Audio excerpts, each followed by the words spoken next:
Washington Police Chief Kathy Lanier had this to say when asked about Adam Kokesh's planned 4th of July march into Washington with loaded rifles.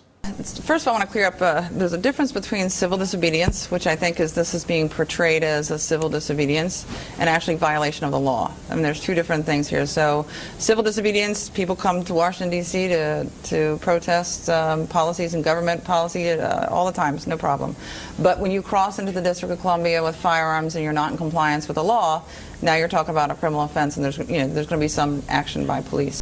So Chief Lanier wants to make some kind of a distinction between civil disobedience and violating the law. So here again is her definition of civil disobedience. Civil disobedience, people come to Washington, D.C. to protest policies and government policy all the time. It's no problem. Note that Chief Lanier characterizes peaceful assembly in order to petition the government as civil disobedience. But what law does a demonstration break? When someone exercises their right to protest, specifically recognized by the First Amendment, how is that disobedience in any way? Since the D.C. police chief hasn't read the Constitution that she swore to uphold when she took office, let's remind her what it says.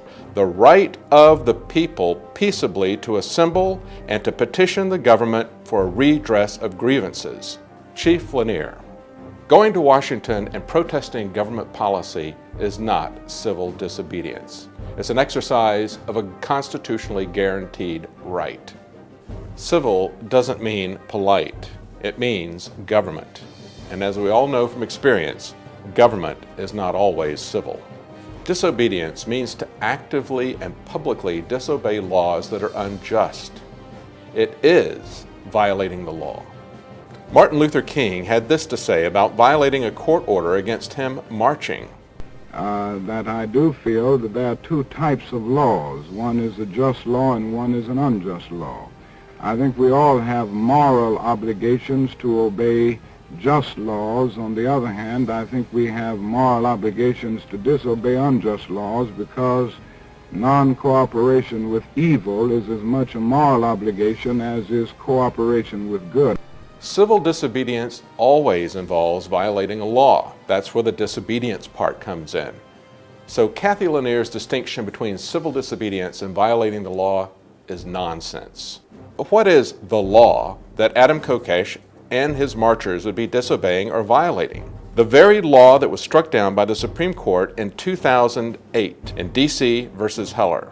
Now it's interesting to note that Dick Heller, the plaintiff in the case, was actually a D.C. cop who was suing for his right to carry a gun off duty.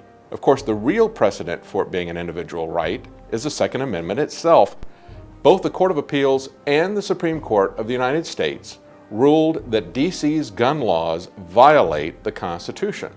Washington, D.C.'s Firearms Control Regulation Act of 1975 specifically outlawed handguns and requires all firearms, including rifles and shotguns, to be kept, quote, unloaded and disassembled or bound by a trigger lock.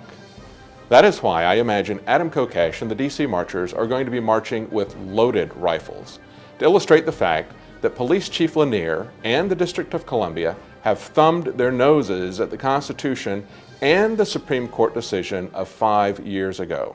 So Police Chief Lanier, there is no difference between civil disobedience and violating the law. But since you maintain there's a distinction, I would ask you, is your refusal to obey a Supreme Court ruling of 5 years ago that was made specifically about your gun laws, and your refusal to obey the Constitution that you swore to uphold, is that civil disobedience, or is that violating the law? For InfoWars, I'm David Knight.